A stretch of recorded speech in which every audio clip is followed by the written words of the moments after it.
வாங்க, கடாய் சூடாயிடுச்சு. கடாய் சூடானதுக்க எண்ணெய் விடுறோம். எண்ணெய் விட்டுருக்கேன். இந்த தொக்குக்கு வந்து இந்த உருளைக்கிழங்கு வந்து தொக்கு பண்ண போறேன். அது நல்லா இருக்கும், அது டேஸ்டாகவும் இருக்கும். சாம்பார் சாதம், ரசம் சாதம் அது மாதிரி வச்சுக்கலாம். சப்பாத்தி, தோசை இது கூட வச்சு சாப்பிடலாம். இது மாதிரி உருளைக்கிழங்கு வேக வச்சு உப்பு போட்டு லைட்டாக வேக வச்சு வச்சுருக்கேன். இப்போ எண்ணெய் விட்டுருக்கேன்.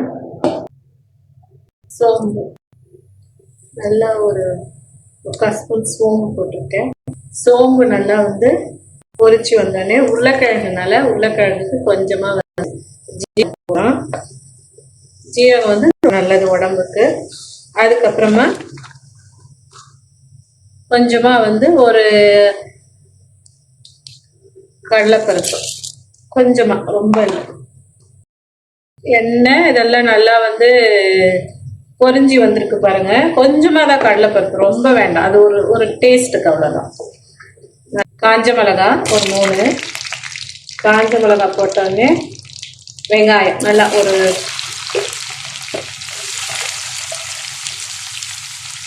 கருவேப்பிலையும் இதுலேயே நான் போட்டுக்கிறேன். எல்லாத்தையும் நல்லா போட்டு வதக்கிடுவேன். நல்லா வதங்கணும். வெங்காயம் வந்து நல்லா ஒரு கண்ணாடி பதத்துக்கு வரும். கண்ணாடி பதத்துக்கு வந்தோடனே நம்ம இதில் வந்து இஞ்சி பூண்டு பேஸ்ட்டு போட்டுக்கலாம்.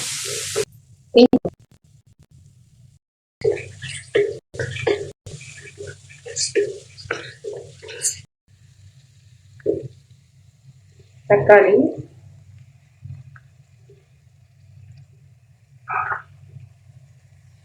நல்லா ஒரு 2 பெரிய தக்காளி, அப்புறம் 3 பச்சை மிளகாய்.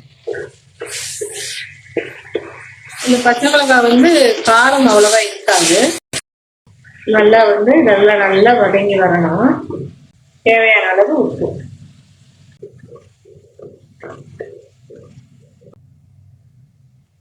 மஞ்சள் தூள், நல்ல ஒரு 2 ஸ்பூன் மிளகாய்த்தூள், காஷ்மீர் சில்லி பவுடர் வந்து ஒரு 1 ஸ்பூன், வெங்காயம் நல்லா வந்துட்டு பாருங்க. இப்போ இந்த டைம்ல நம்ம வேக வச்சு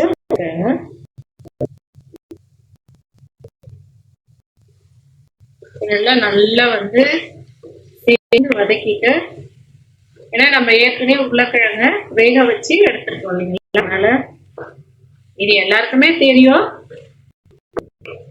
இருந்தால என்னோட மெத்தட்ல நான் வந்து செய்யறேன். 1/2 ஸ்பூன் வந்து சிக்கன் பவுடர். ஏன்னா நல்லா இருக்கும், நல்ல ஒரு ஸ்மெல்ல நல்லா சேர்ந்து நல்லா இருக்கும் அந்த உருளைக்கிழங்குக்கு. சூப்பரா இருக்கு பாருங்க. லைட்டா இதுல வந்து தண்ணி தெளிச்சுக்கலாம். நம்ம லைட்டா தண்ணி தெளிச்சுக்கலாம். ரொம்ப இல்லை, ரொம்ப வேண்டாம். ஏன்னா வந்து ரொம்ப போட்டோம்னா நல்லா இருக்கும். இதே நம்ம வந்து மேஷ் பண்ணிட்டு இந்த பொட்டேட்டோ அப்படியே கூட மேஷ் பண்ணிட்டு நம்ம தோசை சுடுறோம் பார்த்தீங்களா, தோசைக்கு நடுவில் மசாலா தோசை நம்ம வாங்கி சாப்பிட்றோம் இல்லைங்களா, இதே மாதிரியே இந்த உருளைக்கிழங்கை வந்து அதில் வச்சுட்டு நம்ம சாப்பிட்டோம்னா நல்லா இருக்கும். இதே மாதிரி பிரெட்ல கூட இதை வந்து வைக்கலாம். இதை நல்லா பண்ணி பிரெட்டை டோஸ்ட் பண்ணிட்டு இதை வந்து மேஷ் பண்ண அதை பிரெட்ல வச்சு நல்லா அமைக்கிட்டு வெண்ணெய் விட்டு நல்லா ஃப்ரை பண்ணி எடுத்துட்டோம்னா சூப்பரா இருக்கும் பிரெட்டு. பசங்களுக்கு நம்ம வந்து ஸ்நாக்ஸாக கொடுக்கலாம். அது ஈவினிங் டைம்ல இல்ல இதே மேஷ் பண்ணி தோசைக்குள்ள வச்சு நம்ம கொடுக்கலாம். மூடி போட்டுடலாம் ஸ்லோல வச்சுட்டு ஒரு 5 மினிட்ஸ் வச்சு நம்ம வந்து இதை வந்து திறந்து நல்லா கலந்துட்டு மேல வந்து கொத்தமல்லி போட்டுட்டோம்னா சூப்பரான ஒரு தொக்கு, உருளைக்கிழங்கு தொக்கு நமக்கு மசாலா வந்து கிடைச்சிடும். பாருங்க, வந்துருவோமா? சூப்பரா இருக்கு பாருங்க. இப்படி நல்ல வாசனை, எல்லாம் சேர்ந்து செம்ம வாசனையா இருக்கு. அந்த எண்ணெய் எல்லாம் பிரிஞ்சு பார்க்கவே ரொம்ப நல்லா இருக்கு. பார்த்தீங்களா? சாம்பார் சாதம், ரசம் சாதம் இல்லை வெறும் சாதத்திலே இதை கலந்து கூட நம்ம சாப்பிடலாம். அவ்வளோ நல்லா டேஸ்டா இருக்கும். மேலே லைட்டா கொத்தமல்லி போட்டுக்கலாம். கொத்தமல்லி போட்டுக்கலாம். போட்டுட்டு நல்லா கலந்துடலாம். அந்த வெங்காயம் தக்காளி கூட நம்ம உப்பு சேர்த்தோம் பார்த்தீங்களா, அந்த உப்பே கரெக்டாக இருக்கு.